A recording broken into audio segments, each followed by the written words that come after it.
What's up, everyone, and welcome to episode number 19 of the Infinity Flux Letters page. I am Matt. I'm Andy. And this is our live show where we just talk about whatever. We do it live so that we can talk to you guys back and forth as we are doing this instead of just making a pre-recorded video. This is a lot more fun. And I like to think so. Yeah, and this is perfect timing for this show. We do these shows every other Wednesday. And this is the perfect timing because we just got back from C2E2 and just wanted to talk about our experience there because it was really cool. It was my first time ever being there. Yeah, it was my second time being there, but it's been many, many years since I was there. So it's like your first time. It felt like my first time. Feels like my very first time. Yeah, it feels like yeah, nice. Very nice. But I can sing the whole thing. I think YouTube might not. Oh, we're driving through a tunnel. The signal's going out. Yeah. So we wanted to talk about it and just our experience, the people we met, the cool stuff that we got to do. And top of the show, just wanted to mention we had quite a few people stop by the table or stop us while we're walking around who are watchers of the show, of our YouTube channel and everything. There's too many to name them all. So just a big thank you if you stop by. We're not selling anything, so I need to turn that banner off. There we go. We're not selling it, not right now, but Sunday, Jason and Megan will be. So come back to that. We're selling a good time. Yeah, that's right. But that's right. We had so many people come by who watch us on YouTube and just like say hi. That's like the coolest thing ever to know that the thing you're doing is out there being viewed by people and is more importantly helping people. Yeah, because that's what we want to do more than anything is just like put good information out there that helps people find comics to read. So yeah, thank you so much if you're one of those folks who came by and said hi. Thank you very much for that. It meant the world to us. Yeah, that was definitely one of the highlights of the week, and always surprised us when it happened because you know we were there because I had a table there for all my art and everything, but immediately when someone would be like, hey, I want you guys, immediately I went into like this mode of like, oh yeah, so what's your favorite parts of the show and all that kind of stuff. So which of the two are your favorite hosts? Right. We will play favorites. We will go to court and you have to choose which one to live. I kind of have this idea of, and I shouldn't be this way, but I kind of have this feeling every time someone says it of like, oh really? I know. It's just a little. It's us, right? We're not like GameSpot or something. Right? Yeah. Really? That's weird. That's cool. But yeah. Yeah, so that was awesome. If you have any questions about like cool stuff we saw or just questions in general, let us know. Leave them in the comments and we will answer them. Yeah. But want to say we got to meet a lot of really cool people. I abandoned Matt at the table multiple times to go and meet people and get to talk to people that I really admire and everything. I got to meet Charles Soule, who I had never met before, but we did a story in the Star Wars Annual together. That was really cool too. There was a few people I had met that I had worked with, but had never talked to in the first place. So yeah, Charles Soule was amazing. Dave Scheid, who is going to be, he's the writer on the upcoming Free Comic Book Day Star Wars Young Jedi Adventures that we did together. That was super cool that I got to meet him and we took a picture. Have you guys communicated back and forth about the book? I know sometimes it all goes through editorial, but had you guys talked directly? We had talked directly, which has been really cool that I've had, a message back and forth with him for a while talking about everything. That was really, really cool. Let's see, what does C2E2 stand for? It's the Chicago Comic and Entertainment Expo, I believe is what it is. Yeah, because it's 2 C's, 2 E's. But good question. And it wasn't always C2E2. It used to be Wizard World Chicago. Yeah. And then it got bought by another entertainment company, ReedPop. Runs it now. ReedPop runs C2E2. They run San Diego Comic-Con. I believe they run WonderCon. Are there any Wizard Worlds left? No. I didn't think Since so. like Wizard Magazine went out, so did Wizard World. But if you talk to some guys who have been like in the business for a little bit longer, they'll always talk about different Wizard Worlds they went to and everything. I mean, I remember being a kid in the 90s, consuming every single page of Wizard Magazine every month. And like Wizard World blank, wherever it was. Like, I would love to go to one of the Wizard Worlds. I think there was one like a big one in Florida. Yeah. I was like a whole convention that's run by the guys who run Wizard Magazine, the best magazine ever at the time. That was so cool. But yeah, I love Wizard World, and then they also had the spinoff Toy Fair, right? And I love Toy Fair was great, magazine and everything. So yeah, it was this is a big con. This is what 80,000 people there, something like that. So it was constantly traffic was crazy. Traffic on our aisles was crazy. My aisle was awesome because I was across from there's a group called Essential Sequential, which is kind of like, if you imagine, they run Kickstarters and stuff where they do art books of various artists, but they also kind of sponsor artists to come in. So across from us was David Finch, who you might know from tons of Batman, a long run on Avengers. Avengers Breakout. The 2006 Moon Knight, which was super cool. I mean, all kinds of stuff. I'm trying to think. There was he did some work. I think Ultimatum was him, wasn't it? Ultimatum was David Finch. So we had him there along with his New 52 Dark Knight series, Legends of the Dark Knight or whatever it was. We had him. We had Rod Rice, who, all these names are names that we say on the show like weekly, which is so cool. So Rod Rice, who was the colors for Ivan Rice on like Blackest Night and everything. And are they related? I don't think they're related. Huh, interesting. So he has gone on to do amazing covers and stuff like that. What's up, Narion? We had who else? We had John Timms I was directly leading across. Up to it. Yeah. John Timms, one of our favorite artists, the current artist of Aquaman, who worked on Superboy or Superman. We had he had done Harley Quinn for a little while. Yep. Just a shout out to him for being one of the nicest people I've ever met at a con. Incredibly nice, incredibly helpful and supportive and all of that. He seems like the happiest guy in comics. He had a grin on, even if nobody was there and he was just sketching at his table. He had a grin on his face. Like, he just seemed like so happy to be there. He was a joy to talk to. I mean, I can't speak highly enough of John Timms. Like, he was wonderful. He was wonderful. It's so fun to talk to him. These are, people that we talk about, we review every issue of Aquaman, but then to talk to him and hear how much he's loving working on Aquaman, working for DC, the awesome freedom they get to work on these titles now, really, if anything, kind of bolsters our love of talking about these things, because now, you kind of put a face to the name and a personality to it. And he was incredible. That was awesome. Sean Crystal was next to him. Dennis Cowan was there. Art Adams was at the end. These are all people I was directly across from, which was intimidating, but super cool. Yeah. So Art Adams was at the end of the aisle. Did you say that? Yeah, that was Art cool. Adams had a pretty substantial booth, which I loved.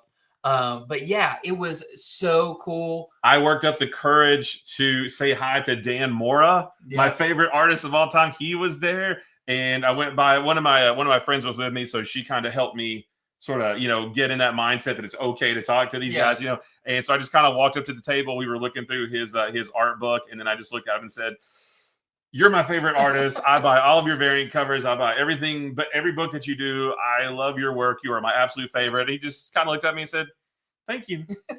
So I don't know if, maybe I was, and then I thought, oh gosh, did I come on too strong? Like I went through a whole thing in my head because I love him so much, but it was so cool to see him. Chris Claremont was there. Eric Larson was there. Humberto Ramos. Ryan Otley. Ryan Stick. It's hard to mention Ryan Otley because his table was so incredibly. Hayden, yes, I did. Ryan Otley's table was so incredibly busy that you couldn't get close to it. Yeah. I would say he was maybe the number one person there. It felt like he had the table for that and everything. Frank Cho was there. You had that whole aisle. It was like Tony Daniel was there. Tony Daniel was next to him. You had Charles Soule with Riley Brown, so they were doing a lot of Lucky Devils and 8 Billion Genies stuff. Yeah, Mark Brooks was there. Yeah, just so many that every day we would discover more people who we didn't realize were there. Yeah, when we would walk around before it opened. But it was incredible. And so let us know, have you ever been to a Comic-Con? Because I want to know what people's experiences are. Yeah. I've been to C2E2, I've been to San Diego, I've been to SC Comic-Con in South Carolina. I've been to a decent bit, but not as much as some people have. Yeah. We've both been to Dragon Con before in Atlanta, but I want to hear what people's like. What's your favorite thing you've gone to, or which one do you want to go to? Mm-hmm. Because there's so many I want to go to. I know we've got MegaCon coming Sure. up. Heroes Con in June in North Carolina. Yeah. So this is like a really, if you've never attended a big convention. Alex is on TikTok over here. Alex. What's up? Alex went. We went with Alex, I guess I should say, because he drove. But yeah, it was so cool. So it was the three of us. It was me and Andy and Alex Ogle, who, if you guys don't know, he is a fantastic artist who is local here to Chattanooga. Done a lot of great work. Cover for Amazing Spider-Man. Mm. So we all were the three amigos on this trip. Did you mention talking to Tim Seeley? No, I talked to Tim Seeley, who I'm a big fan of. Tim Seeley with Hack Slash, his Masters of the Universe stuff, all of that. I got a commission from him on a sketch cover. I got art books from a lot of people. I got to Todd Knock. Finally meet Todd Knock, who I've always heard is the nicest person, and he was. I almost started crying talking to him because he was so kind. Skunk over on Instagram wants to know if we're going to Huntsville. You are. Yeah, in not this weekend, but next weekend, I will be at Huntsville. It's the Huntsville Pop Culture Expo, Fandom and Pop Culture Expo, which is going to be really big as well. So this is and then the next week is Free Comic Book Day. Right. So I am in a marathon for the next few weeks. So if you're in the Alabama, Huntsville surrounding area, come by and see me because I will be there. I learned things I need to do to my table at Chicago that I'm going to only be better when I get to Huntsville. But. Is that what you found over your time doing cons and having tables at cons? Is like you learn a little something from each one that you apply to the next one. You learn a little something more. You go to that next one with that. Yeah, you see what other people are doing. You're like, oh, that's really cool. I need to incorporate that. That's a big part of doing this. So Skunk says, I'll be there. Hope to see you there. I love y'all's store. Well, thank you very much for the compliments about the store. And I won't be there, but Andy will. So definitely go see him. Do you know table numbers yet or anything? I don't know any of that stuff. But I think I got an email for it, but I haven't looked at it. Is there an artist alley there? I'm not. There's kind of like most cons. It's the show floor or whatever. I think I did this con years and years ago when it was just a tiny little like local show, and now it's exploded into huge. I mean, if you look at the list of people who are going to be there, it's incredible. So we'll see. I don't really know what to expect, but I'm very excited about it. Now, we did get some, at least a couple of announcements from C2E2, at least that were revealed while they were there, like the new series with Dan Mora, the Batman. Immortal Batman, or is it Batman Immortal, like the Tomatsu style, like the Kamen Rider style series, but with Batman? Which I wonder if that kind of leads out of what was that one issue that he did? Was it? It was in Batman Black and White. Yeah. I wonder if it's that same world. Isn't Batman Brave and the Bold? I believe. Maybe that's what it was. Yeah, it was black and white. It was very like he had a cool like suit, like almost like a Power Rangers type suit or something like that. Yeah, I wonder. I don't know if it's like the same world, the same characters, or if that was maybe just like a proof of concept. And people glommed onto that. So now we'll go do like the real story. I don't know about that. But it looks awesome either way. Hayden on TikTok says, I would have been so nervous to talk to Chris Claremont, the godfather of the X-Men. I walked by him and, I was nervous too. He's always surrounded talking to somebody. Yeah, right. And so I kind of like stayed away just a little bit because I was nervous for sure. That's how I felt about Dan Moore. I was like, oh my gosh, this is just the greatest artist right now. I met Chris Claremont. It's been quite a few years ago. And he is a wealth of stories. If you just go up and ask one question, or you present him with an X-Men book, he will tell you the entire concept of that issue and all of that. He's got like a crazy memory for every single issue he's worked on. Oh, here's a good question too for you from Third Rail. What was your artwork about? Like what kind of things do you do there? So I was there with some of the books I've worked on. I had my Star Wars books I've done with Dark Horse. I had the Star Wars High Republic Adventures 2025 annual. I had the Star Wars High Republic Wedding Spectacular that came out a few months ago. I had last year's Free Comic Book Day book, Mhm. plus some other stuff I worked on. Like our store did a special cover for Archie's Funhouse of Horror, which was a really fun, like kind of Halloween book. Plus, I was selling prints, some original art, just like what you expect to see in an artist alley. I was doing all the hits, playing the hits. Right. I had some prints, I had all that kind of stuff.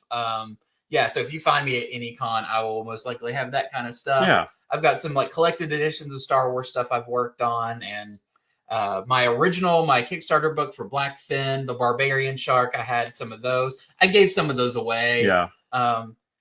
My big thing going to these things is networking. I want to meet people. I want to talk shop. I want to collaborate. So yeah, that was. And see, that's where I envy you, because you have a reason to talk to somebody like Tim Seeley. Whereas I'm just like, hey, I'm just a fan. I'm not creative at all. I just read your books and I love them. But you're like, hey, I'm in the industry, or with Charles Soule. You and I have actually worked on something together. I would just be like, I read your books and I really like them. Bye. It does. I really like you do have a certain, and it's not bragging, but you do have maybe a little bit more, where a lot of people are fans. You kind of come up with like, hey, I'm on your side. Yeah, like, right. I know what you're going through. I know. Do you know this editor? I know this editor type thing. That's always really fun. And I feel like when you talk to them like that, if you've worked on stuff or you're familiar with the same people, they do really open up to you and they kind of understand, oh, we both are coming from the same place, which is really, that's my favorite part about it. I did have the Artist Alley badge on as well, since I, took one of yours, and maybe I could have just like come off as an artist. You could. They said, what'd you work on? You're like, Batman and Spider-Man. I'd be like, what didn't I work on? Right? That's probably the shorter list. That's the shorter list. But I didn't bring any of the stuff with me. Yeah, it's too much. Yeah, don't Google my name. You won't find it. I do it all under a pen name. You won't find it anyway. Yeah. You might know my pen name, Scott Snyder. Right. But it was awesome. I go by I use a pen name, Jim Lee. You may have heard of it. I don't There's know. a guy out there posing as right. It's really me. Jim Lee was not there. So, none of the big publishers were there. They didn't have booths, but some of the smaller publishers. This was definitely a artist and creator centered show, which was for me awesome, because that's who I want to be there and see. But yeah, CGC was there. Yeah. All the things you go to comic book store and you see CGC and all these companies that do bags and boards and all that, they were all there. Yeah, I mean, it was pretty neat because, I went with Alex and Andy to help Andy work his table. And, you wanted to go to sell your artwork, to network and stuff. But I was there. I actually met some of my TikTok friends there. Like, so you guys know that I make content for TikTok, primarily TikTok. And there's a bunch of other comic book creators on TikTok that were also there, and we've all traded comments and DMs and stuff before, but we've never met face to face. And there was a 5 or 6 person group of us that were all there, so we all got to meet in person for the first time. And we didn't really collaborate or do anything, but we did share tips on content creation and stuff. So that was like my networking. So I was doing this over here while you were doing this over here. So it was really cool. Like it was just all around like a really good time. Yeah, I want to know too, like on YouTube or TikTok, we're streaming right now. Who is like everybody's favorite, either celebrity or comic creator, or somebody that they've met at a show or at a comic book store or something? Because I'm always interested to hear. I love hearing from people of like, oh, I met this person and they're super cool and stuff like that. That's always really, really fun. Tyler Smith, how you doing? I was texting with Tyler while we were on the road. Talking about some of the stuff we're working on. You were not driving though. Full disclosure. I was not driving. Do not text and drive, kids. I was in the passenger seat and Matt was asleep in the back. That's right. That's how it works. But yeah, it's a super great show. Let us know if you have any questions about stuff from it and everything. Hayden says, I've never been to a con, but I'd love to meet Robert Kirkman. I think that's the dream, right? I think we'd all love to meet Robert Kirkman at some point. Well, I have met Robert Kirkman. Have you really? Yeah. I met Robert Kirkman at San Diego Comic-Con in an elevator. It was Robert Kirkman, Ryan Otley, and Corey Walker, the entire Invincible team. And Robert Kirkman gave me a hug because we had a mutual friend, and someone said, well, this would be this would be a fine elevator to get stopped in or something like that. Yeah. Well, I was gonna say, like, oh gosh, what are the chances of like Whoops, that? accidentally hit the Don't stop know. button. Well, I guess we're stuck for hours. Anyway, tell me all about Invincible. Yeah. Yeah, that was super cool, and I will always remember that. There's no way he remembers me from that, but I will always remember you don't know meeting that. him. You don't know. But he is from the minute talking to me, is a very nice person. You're one lucky person. That's a dream elevator to be in. Yeah. Yeah. There's a lot of really funny stories about other people have met in an elevator. Yeah. Because they're behind these big tables or all this, but at the end of the day, they have to get on the elevator and go to their room. Yep. And you will end up in the elevator with wild people. Someone I know was walking on the street and ran into Jack Black just there. Yeah. And it's like, oh, if you're at the con, you would have to like go through all this stuff to meet him. But also, they can just be walking down the street. Yeah, I was at Dragon Con one time, and we went to a Walking Dead panel. This was years ago when Walking Dead was still on TV, the main series, I mean. And one of my friends was running late, so he was walking to the panel. Everybody else was already there. But Norman Reedus was also late, and he was also walking to the panel. And my friend and Norman Reedus just walked to the panel together and just like chit-chatted the whole way there like that. I wasn't there, but that would have been really cool. Walt Parrish, I also met Robert Kirkman when Walking Dead #1 was released at a comic shop in Tacoma. Wow. That's awesome. That is awesome. That's Kirkman before everything exploded. No, I mean, that wasn't that long ago that came 2004? Yeah, early 2000, but that was only 20 years ago. I mean, A lot is, there's way older stories than that. Oh, for sure. Yeah. I'm trying to think, I haven't met too many creators, I don't think. You've met more than the average person. We had Benjamin Percy on our that was great. On our show before. Patrick Gleason has chats in my TikTok live stream sometimes. Yeah. That was really cool. I didn't meet him. Mike Choi, I trade messages with him sometimes on TikTok. Yeah. Someone over here says Todd McFarlane is a dream meet. Need a couple of copies signed.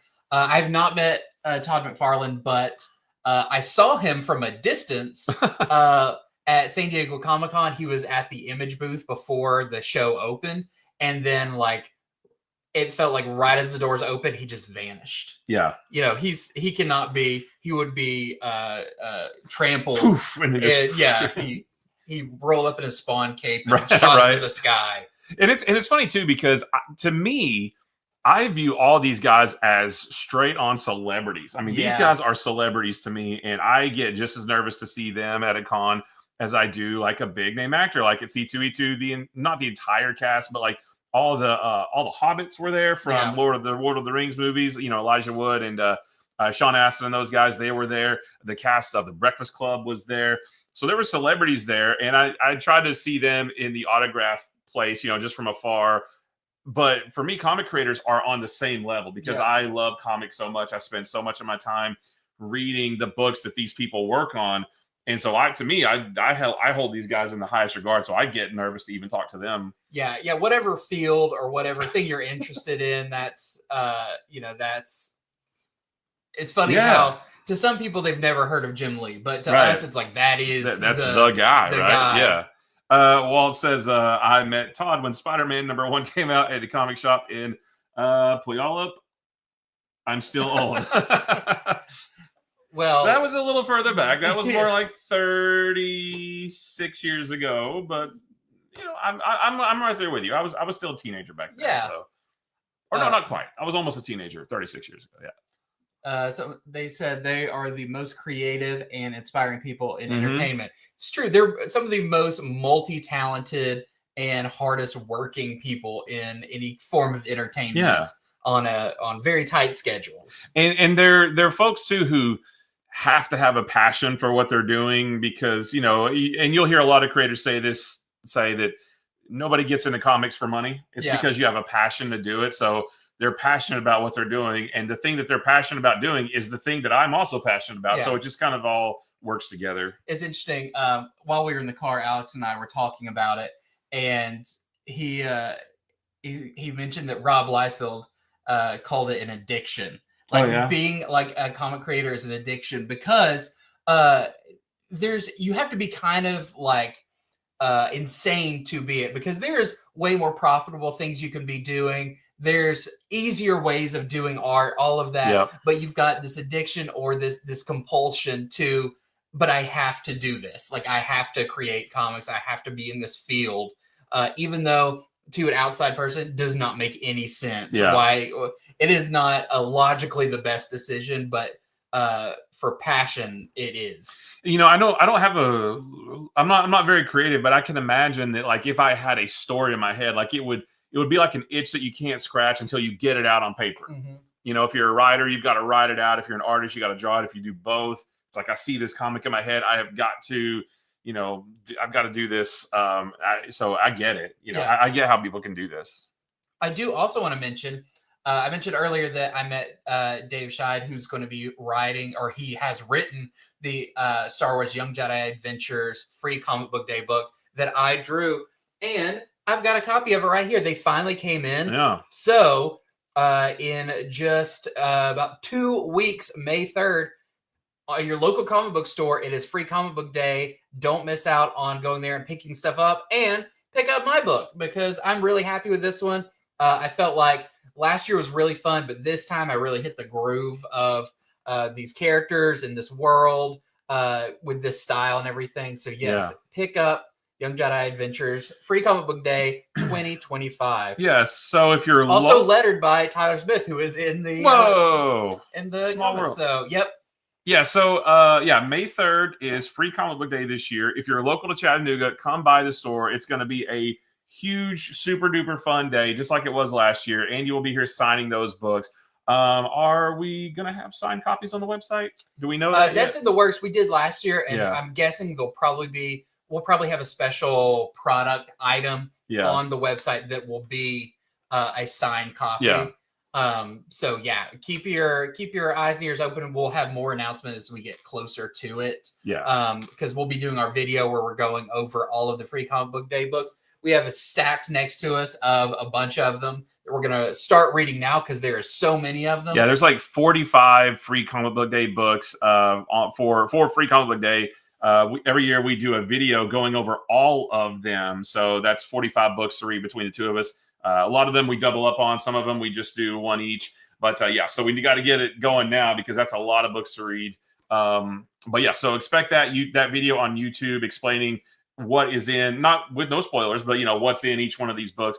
I don't know when yet, though. Probably it's gonna be a few days before. Yeah, it's gonna be a few days before free comic book day. We don't want to do it too early where you either forget about it or whatever. We want it to kind of hit right when the excitement of free comic book day is hitting, and where it's fresh on your mind. Yeah. Because some stores have a limit of how many you can get, or you have a limit on how many you want to get or whatever. Right. We want to make sure that you are informed, just like of all our other shows. We want you to be informed when you go into your store about what you're going in there for, and that you're not overwhelmed. You come in with some knowledge. Yeah. And plus, we're just really excited to read some of them. We've got the DC one. We've got the Marvel ones with Humberto Ramos on Fantastic Four. Mm-hmm. We've got the Energon Universe, the Ultimate Spider-Man. It's Amazing Spider-Man and Ultimates together. Right, not together in a story, but just like, 2 stories in one book. Yeah. Is there a Conan one? Yes, we have it down there somewhere. Let me see. I don't know what's in it yet. There's a Godzilla one. There's a Star Wars from Marvel. EC's got some stuff. Yeah, Conan, Scourge of the Serpent. Not sure what the story is. So that's what our video will be for. In about a week and a half, 2 weeks maybe. We'll read this and let you know, spoiler free, of course, but we can let you know. Exactly. Did Tyler also worked on this? Okay. Oh yeah, Tyler said Serpent Ring. Yeah. So that Tyler did the lettering, right? So yeah. There's your letterer of this book right here. Tyler, what are you called in this? Did you have to write your own funny name? I like that artwork. It's your Titanic Tyler Smith. Oh, nice. That's just funny, and yeah. It would be even funnier if you had to type your own name. Right. Conan is my guilty pleasure. Yeah, Conan is great. Yeah, we've got so many cool stuff. We've got, and this isn't even everything yet. We just got a stack now, but we know there's going to be more later. Yeah, all-in special. Jim came up with it. Nice. Yeah, that makes sense. We got a Godzilla.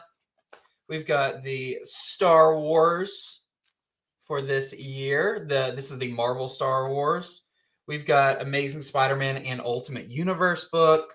We've got this one. I'm excited. I'm excited about this. Yeah. Fantastic Four. Also plus giant size X-Men in it as well. But I'm very excited about this. I love Humberto Ramos. He was at C2E2, but I did not get a chance to go to his table. But big fan. Very excited to see him on that. You got Bad Kitty.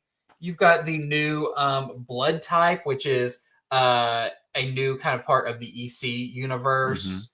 Like I said, Conan, I Hate Fairyland, Minecraft, Mark Spears Monsters, Gargoyles, Transformers. I'm not going to show this one because that cover is a spoiler. Yes. Oh, is it? Yeah, that's the one right here. It says classified. Oh, yeah. Oh, yeah. So I'm not going to show that one.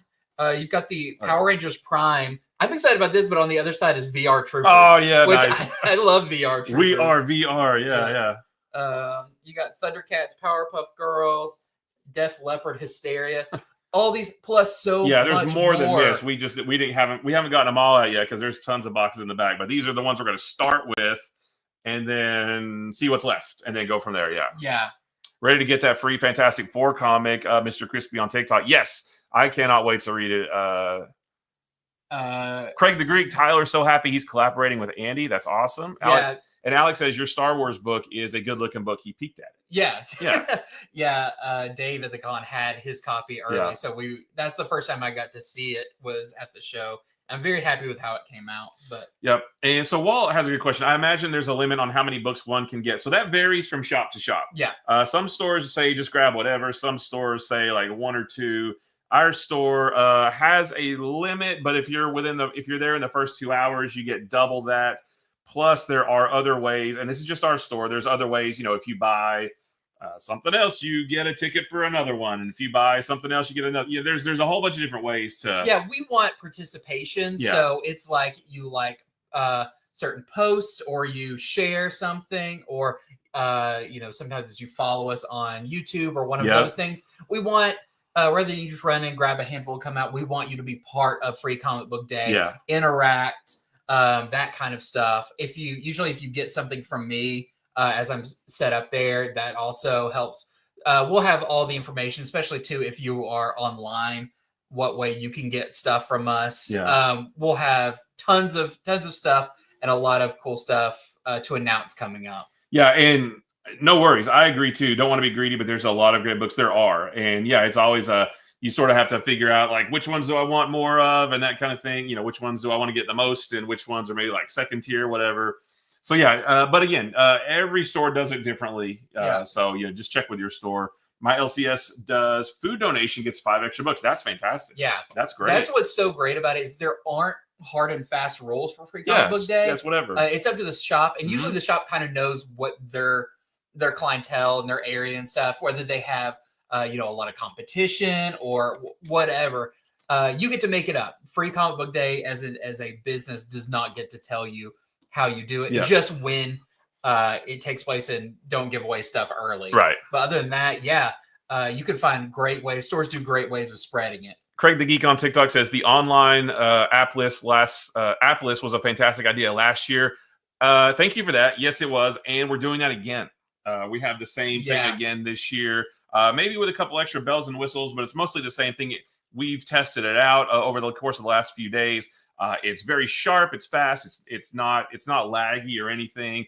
We're going to do things a little differently than we did last year with, if you don't know what books you want, we're going to have some laptops over to the side where you can browse the website and see, you can make your own wish list and then just hand it to the person getting the books. And so it's real speedy because we don't want everybody we don't want to make people stand in line all day long. So that's the reason for that. We want to make it as seamless and easy and stress-free as possible. So we are doing the online wish list again this year.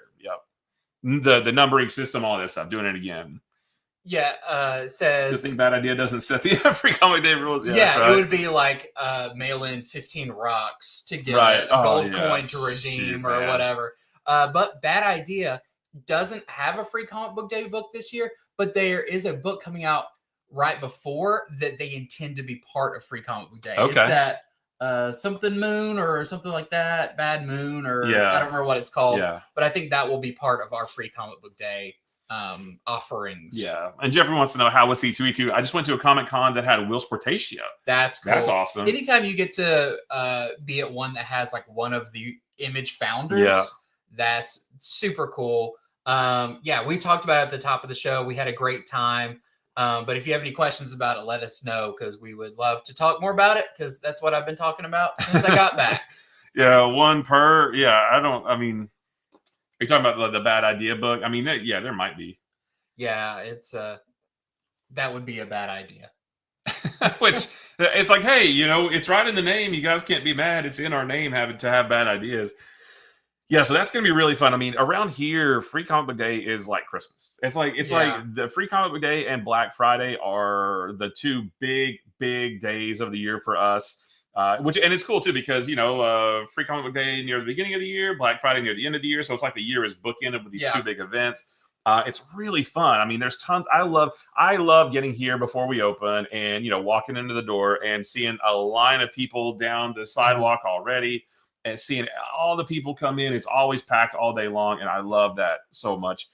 Do y'all collect art or sketches? I don't, but I do. Now that's like one of my premium things. If the show's going well, if I'm making some money, I like to give it back to other creators and artists. So I do have some original art. That's kind of like what I want to get. I don't care as much about signatures and everything. Right. I want to meet the people. Yeah. And if I can get a original piece of art from them. So some of my favorite stuff I have a page from Green Lantern during Jeff Johns' run, with pencils by Debunking and inks by my good friend Tom Nguyen. So I got that from him. I have a page from SpongeBob, a SpongeBob comic that was in one of the digest size books that I love. It is like one of the cleanest, prettiest pages. I also have a lot of like, those are pages I have like commissions of stuff. Like I said, I got one from Tim Seeley at C2E2 of Cassie Hack on a cover of a Hack Slash book, which I kind of want to get like the person's character that they had created on the thing. One of my prized possessions is I have a Mike Mignola Hellboy sketch that was a gift. It was directly from Mike, and that's one of my favorite things I own. So I try to collect art, sketches, and prints. If I can buy a print from somebody and they sign it and everything, it helps me remember like meeting them and that interaction and everything. Yeah. And Alex on TikTok says the first Image comic came out 33 years ago today. Wow, so Youngblood number one, yeah. I thought it was August, but yeah, that's 33 years. That can't be possible because because you're only 18 I was even born then. 30. That's crazy. You got to check your math. Gosh, I remember those days. I remember when Youngblood came out, and it was a big deal. We were talking about this in Chicago. You say what you will about the 90s Image stuff now, but back then, if you lived through it, it was exciting. There was nothing like it at the time. I mean, there was other smaller publishers and stuff, but some of the biggest creators in comics creating a whole new publishing company full of like big, beautiful artwork, big action stories. They didn't end up being super great, but I mean, it was still exciting. It was something new that we never really had before. Well, yeah, you were talking about that one, it was so different, and that we're so used to it now that pretty much all the publishers have a version of a superhero in print or superhero characters. But this was like the first time somebody had done a new superhero kind of universe since like Marvel and DC. So Youngblood, Spawn, Shadowhawk, Savage Dragon, Cyberforce, Wildcats. Like those were, for all of them to step on the scene at the same time was like you're basically on the ground floor of Marvel or ground floor of DC when it got started. And I can imagine I was not there for it. I was alive, but not buying comics at the time. I was more toddling around. But I can just imagine how exciting that would be because we haven't I mean, the image boom pretty much can never happen again because of, how the stars perfectly aligned at that point. And that had never been done before. The industry was ready for something like that, even though people didn't know it. The creators knew that this was, they could bring something that the big two couldn't. You're right. And that's, it's just incredible. Yeah, and I agree with this. The 90s were the best of times and the worst of times for comics. I mean, it was, if you go back now and look at a lot of the comics from the 90s, they're not super great. Yeah. But it was a very exciting time. And now it's an exciting time for comics now, too. There's so much good stuff coming out. But it was, back then, it was really exciting. There was so much stuff coming out. Like I said, so much big action and beautiful artwork, or at least what we thought was beautiful at the time. Artwork that we had never really seen, even 10 years prior. Yeah. Like before those guys came on the scene, mostly at Marvel, comics didn't look like that. Comics, Spider-Man didn't look like that before Todd McFarlane came along, and the X-Men didn't look like that before Jim Lee came along. So it was a big deal, man. It was so much fun. Craig says Darker Image #2 should be coming soon, any day now. I'm still waiting for Image United to end. I've got issue 0 and issue 1 and 2 of that. Can't wait to find out with Hellspawn attacking Savage Dragon. Right. And that's where Walt, your worst of times comes in, because it's like, man, I love that issue of Youngblood. Can't wait for the next one. 3 months later, can't wait for the next one. Anytime now. I feel like the 90s of comics were like a roller coaster where it was really high highs, and then you had like the crash because of over variants and gimmicks and all of that, and it was all over the place. It was very not unstable, but very volatile times for comics, and thankfully I think we learned from that. It took us a while, but I think we're at a good place now. Yeah. Oh, Alex is watching the Image Revolution documentary on Amazon Prime. Yeah, that's a great one. Yeah. I love the story of that, and it's almost like an True Hollywood story where everything starts out great, and at the 30-minute mark it's always, but then tragedy struck, and then the rest of it is just depressing. It's actually kind of like that. Like everybody was riding high, and then like I said, like the bottom fell out of the market, and it was like, oh shoot, we're not selling books anymore. I mean, it just like nosedive. Yeah, those guys, it was like they could do no wrong. Yeah. Liefeld put out Youngblood #1, broke records, and then like every book that came out broke records. And then issue 2s came out, and it was crazy. Yeah. And it felt like, I'm sure for them, like we've just struck gold. Like we can't, they'll buy anything we put out. But the hard part was they got more into their lifestyles and their all the big media and everything, and stuff did drop off. Hey, what's up, Vixen on TikTok? She has a good question. Have we learned from it? Because I feel like we're still being slammed with variants for everything, and I agree.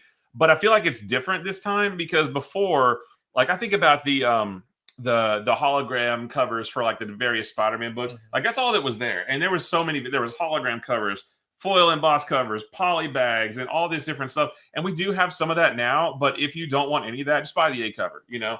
So I understand where you're coming from, and I agree that like the variant, so many variants, especially like with Dynamite, or when Marvel has a big #1 like the new Amazing Spider-Man. Yes, so many variants all over the place. But there's like a there's a regular A cover if you just want that. Whereas back then we didn't really have an alternative unless you maybe got like a newsstand version of something. But I feel like it's a little the same, a little different. Yeah. Yeah. Let's get into this, because this is the thing that comes up a lot. And because I do the ordering here at the store, I know a lot about how this kind of stuff works. And when people come in and they say, oh, variants are ruining comics and stuff, like you said, it's true. You don't have to buy the variants, and stores don't have to order the variants. That's why you need to have a really healthy relationship with your customer base to know what will sell, what won't sell. Yeah. I know about the number of Scotty Young variant covers, people who are dedicated to buying every Scotty Young cover, because I'm invested in ordering. I know what that kind of stuff they want. People complain about, these incentives and everything. If you don't think it's going to sell, don't get it. If you think it's going to sell, then do it. But I think the problem with the 90s and the variant covers was everybody thought that in 10 years they could sell them for, 5, 10, 100 times as much as they were. Now we know that's not the case. Also, like you said, you can just get the A cover. No one's forcing you to buy variants. No one's forcing you to buy incentives. Those are incentives. They are trying to incentivize the stores to buy more copies. But it's up to the stores how many they order, if any. Sometimes there's variants we don't order because I look at it and say, I don't think we have a market for that. Yeah, I feel like I watched a video today, in fact, that described variants, and especially incentive variants, as a predatory practice from the comic publishers, which is the most ridiculous thing I've ever heard, because it's all optional. That would be like saying that Doritos are predatory because they have 5 different flavors in the grocery store. Just buy whichever one you want. And, like you said, we rarely get a 1 in 100 because we're not going to, we don't need to order 100 copies of whatever, especially Iron if Man. it's a book that's like, not as big, Sometimes you look up and you're like, wow, we have, for us pre-orders for however many absolute Batmans. That means we do get some of the incentives, and it's a hot book. I think those will sell. But a lot of the times I go, that incentive is really cool, but I can't justify doing that. There's a lot of Oreos, but I do want to try them all. I mean, and if there's a certain flavor you like, you can be on the lookout for that. I collect every, if Ryan Otley does a cover, I try to get it, but no one's forcing me to, or no one's forcing me to buy. Well, if you get that one, you have to get all the others. No, I don't. I can get whichever ones I want. And so to say it's predatory, it's not. It's all up to your store, what they do, and if there's a certain one you want, let your store know. They can work you up a price, maybe, given how many you have to order. That's what we do. But other than that, no, it's variants. Maybe like you look at it and you kind of roll your eyes because there's 50 variants for X-Men #1, but there's nothing about it that says your store or you have to buy them. Yeah. Oh yeah, the bad copies of Battle Beast. Yeah, that's going to be a cool thing for sure. Yeah. But I hear that so often, and that it's a way to inflate numbers, and it's a way to I've heard that variant covers are a scam and the incentives are a scam. How can it be a scam if it's optional? If you can just say, nah, I'm good, and the publisher say, okay, how is that a scam, right? It's not like also they're giving you content that, like a normal scam. Oh, this looks too good to be true, and you get it. Oh, this isn't what I thought. Right. Well, with a variant, you know what you're getting. You're getting the same book on the inside with a different cover. Is that cover worth maybe an extra $1 for you? Or, if you want to get a 1 in 100 and it's, $100, well, is it worth that to you? If not, then you don't have to get it and everybody's good. So it's not a scam in the way that they're not pulling the rug out from underneath you. Now, if you get it and you're like, I think this is going to be worth a lot, and then it's not. Yeah. That's up on you and your That's kind of your own fault. Yeah, you should have known better. To read the market or whatever. But that's not why we're in comics. We're not in comics to resell and try to, double our money and stuff. We're in it because we like to read it, and the covers and everything. That's just a bonus. Yeah. The one thing that I don't super love is the fact that you like DC variants are $1 more. I understand it because it's cardstock versus paper. I don't love it, but I get it. That's why I normally just get A covers for DC, because if I buy 5 DC books, just A cover, I save $5 and I can get another one. Is that girl math? Is that what we were talking about? That's actual math. That's actual math? Okay. Yeah. So I don't know. I think the only thing that I don't love, because like with Marvel, I just, whichever one looks coolest, that's definitely what I'm going to get. But with DC, it's like, I don't really want to pay the extra $1. I'll just stick with the A cover, even though that other variant is super cool. So that's the one thing that I don't love, but everything else is like. Now, I will say that Vixen says we can count that as girl math. I mean, that's fair. Yeah. Isn't the thing like where you isn't the term girl math like where you spend a lot of money but at a discount, so you convince yourself that you save money even though you spent money to get. I don't know. That's a term I learned the other day. I've been trying to teach Matt girl math. Yeah. It works really well in the comic book world. Yeah. Because it's like, I bought 5 books, but I got the A covers. I would have gotten the variant, so that actually allows me to buy one more book. Right. Yeah. Yeah. I saved money. You actually saved money. That book was actually free. Yeah. That you bought. That is girl math. Yeah. So I don't know. Anytime I hear something. Now, if I had my druthers, I'm old school. I would go back to like the covers of the 70s. Like, oh my gosh, Captain America's fighting Red Skull, and he's saying, "I'm gonna get you, Captain America." And he's gonna smash him. Like, I like that kind of stuff. But that's not what we do these days, and it is what it is. That's fine. But to say that it's a scam or to say that it's predatory, it's ridiculous because it's not. Like stores, like we said, don't order what you don't want, and the world will keep spinning. You know? Yeah. Also, Tyler says Star Wars doesn't count against your budget. Right. That's very true for me. That's like how calories don't count during the holiday season. Yeah, no, they don't. It doesn't count. Just disappear. Yeah. That's also if I order a salad but get a side of fries, it's like I'm eating nothing. Yeah. They cancel each other out. Right. Star Wars is like electricity. Yeah, it's worth it with the budget. Yeah. I already know that money's already spent, so I don't worry about that. I buy what makes me happy or joyful. Yeah, absolutely. Yeah, buy what you want. Buy what you want. Mm-hmm. Hopefully we never get to a day where it's like, well, if you want to read, this book, it's $10 more because they do that a little bit with like the red band things. But that's why you should watch our show because we tell you, is this worth getting the extra dollars worth of content? Sometimes yes, sometimes no. And that's where pre-ordering is super helpful too, because if you want that red band book, if you want the extra dollar variant from DC, pre-order that. And that way your shop knows, okay, I have at least one guy who wants this. I will place that order. I know that I'm not going to lose out on it because, so that's where if everybody who read comics pre-ordered, like it would be, like your job would be a whole lot easier. Yeah, it would. I would know exactly the numbers that I need to order. And do I need to order any extra of this or whatever? If everybody pre-order, there's the number right there, and everyone gets what they want. I'm just going to order that number, maybe 5 more for people off the street, and that's it. Like, so that's where pre-ordering solves all these problems, really. Yeah, but there's so many things, and sometimes I'd love to talk about it, like things that are comic book store myths. Or misconceptions, that would be good, because there's a lot of misconceptions about how comic book stores work or how the ordering works. People say you've got to order these books 6 months in advance. Yeah, no, that's not true. It's not 6 months. No, it's about 6 weeks. It's anywhere between maybe like 3 to 6 weeks, probably maybe like 4 to 6 weeks. Yeah, it's we're ordering stuff now for late May, mid to late May. So we already know kind of what's what the hype about some of these books are and everything, and there's so many of those things that I see people throw around or say stores actually have to do this and all that. Right. If you ever have questions about that, let us know, because I would rather get the truth out there, like I said with variant covers, that stores they don't have to order any if they don't want.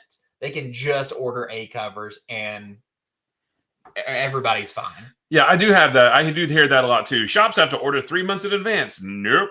Maybe for omnibuses, omnibuses you do have to order several months ahead of time. But like regular, like Iron Man #7, no. We ordered it a few weeks ago and it came in today. Yeah. So this question Walt has: do you have a formula?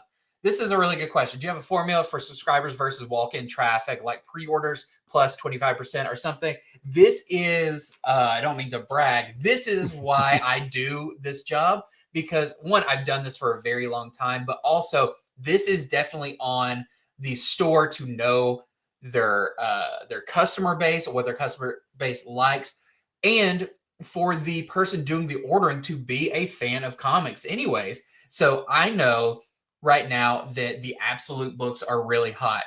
I am going to take the number of pre-orders, and then I'm going to kind of work up in my head what I think is a good amount to be on the shelf. There's not a percentage, but I know I'm going to order quite a bit more of that, especially if it's a #1. Yeah. If, I have to take in all the accounts of it's a #1, or does it, what's the creative team on it? Do I know something big's going to happen in this issue?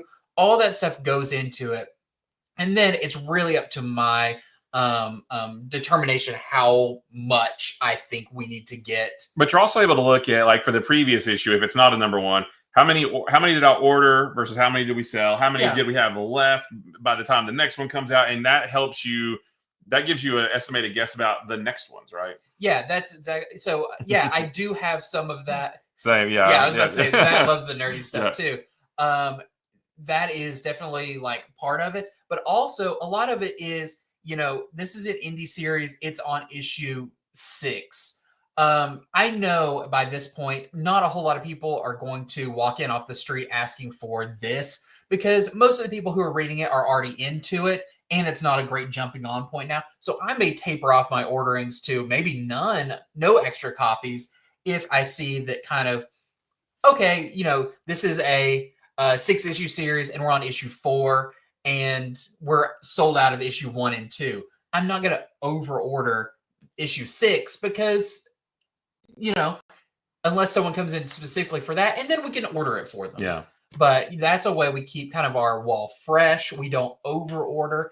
It's a little bit of math, and it's a little bit of just knowing what works. Yeah, there's a lot more that goes into it than what people think. Like, you really have to, just sort of, it's a bit of like hard and fast numbers. It's a little bit gut feeling, that kind of thing. Yeah. I went to a shop in Kentucky, only ordered 2 copies of the new Resurrection Man for subscribers and none for the show. That's a bummer. That's up to the store. That is, you would hope the store believes in what they're selling and are fans of it somewhat. Some people who either own or work at comic book stores are kind of jaded. They like what they like. We here try to be excited about comics. We try to read the comics that come out and get other people excited for it. And plus, I feel like I would say we're easy to please, but we're just looking for a good story and a good time in a comic. And I know I read an early copy of Resurrection Man #1 and read #2. I really enjoyed it. I thought, I bet some of our customers will really enjoy this. Even if they didn't pre-order it, I'm going to order a little bit more because I believe in the book. Yeah. And I even think I can hand sell it and tell people about it. Yeah. So, some stores, only order what the pre-orders are and none extra. That's their prerogative. You run the store how you want to run the store. It's also kind of a bummer for, if you're a new customer, it's kind of a bummer you're not going to be able to find stuff. But again, it's your prerogative. Yeah, that would actually be a cool episode, to talk about. I love that. Comic shop myths. Yeah. What are you hearing? Like, what are the things that you hear about comic shops? Ask us and we'll tell you if that's right or wrong, that would be really cool. Yeah. I mean, there's a lot of stuff, and, I don't want to get into like numbers or that kind of stuff. That's not what we're here for. That's, that's business stuff, but just stuff about, places order everything through one place. No, we have several places and we have several options to order stuff from. Yeah, and Walt, thank you for this. I found that so many shops that don't read most of the comics they sell set you apart. Thank you for that. We obviously don't know how many do, how many don't. We do know that there are some shops that don't really know what they're selling, and I think that's an important part of it. Is like, you got to know what's in between these pages so you can help guide people to what they want and stuff like that. So, and that's what we do try to do. That's why we read so many books every weekend. Do those preview videos on Monday. We do. Obviously, we don't read everything. It's too much for 2 people to read. But we do read as much as we can so that we know exactly what's out there. Yeah. You wouldn't want to go to a restaurant and you say, oh, what's good? Or is this good? And they go, I've never eaten here. Right. Right. You're probably going to be like, well, then I don't know what to order. I don't know, maybe I don't even want to eat here anymore. You do need to know your product. And that's where comic book stores are a unique thing. Yeah. It's almost like in the days of video stores. You'd ask for recommendations because you would hope that people work there, liked movies, or watched movies. Yeah, I can imagine somebody working at Blockbuster or something back in the 90s who hates movies. Yeah. I don't watch movies, but I'm going to rent them out to you guys. And 10 Stats, it was cool to meet you at C2E2. Yeah, thank you very much. We talked about C2E2 at the top of the show, and we did say that we met several folks who watched our videos and how we're so grateful that to everybody who watches, to everybody who came by. So yes, thank you so much. That was so much fun. Yeah, I hope future shows and people who either met us there or whatever, you can come by the store sometime if you're in the area and visit with us, because we're pretty much always here. We don't get out much. We don't get out much. All right, so I guess we're gonna have to call it there. It's 7:15. I think everybody's gone. The store's already closed, but it's deathly quiet out Yeah, there. no, it's like there's nothing going on. That's bad. Maybe who knows, like the apocalypse may have happened outside and we have no idea. But thank you guys so much for hanging out with us tonight. Our next show will be 2 weeks from tonight on April 30th, which will be cool because that'll be right before Free Comic Book Day on May 3rd. So maybe by then we will have read probably most of the Free Comic Book Day books coming out on May 3rd, so we can chat about those. Again, if you have questions about comic shop myths, let us know in the comments of this video, in the comments to any of the other videos that we post in the next 2 weeks. We will pull all those together. We can chat about that stuff. We chat about that stuff in 2 weeks from now. And yeah, we are Eastern time. Yeah, so we're in Chattanooga, Tennessee. We're like right on the time zone. Yeah. If you drive like 15 minutes west, you'll be in Central time. But yeah, we're right on the Eastern time zone there. But yeah, we are planning on doing a big kind of special video covering Free Comic Book Day books. We'll read them all, some in more depth than others because there's so many. Yeah. But we will try and let you know about the big ones or what you might want to pick up. But then it might be cool to go maybe a little bit more in depth, no spoilers, but talk about really what we enjoyed and which ones we'd really recommend maybe on our next live show. Yeah. Maybe that's kind of our like Free Comic Book Day live show special. Yeah. So be here for that in 2 weeks. Yep. So guys, we're out of here. Thank you so much for hanging out with us. And our next video will be on Friday, Comics from the Future, talking about all the great books that you can pre-order this weekend. Jason and Megan will be here on Sunday showing you some cool stuff they've got in. Next Monday, we'll have more previews, and the cycle will continue. So, guys, have a great rest of your night, and we will see you guys real soon. Bye-bye. Bye. Still bye.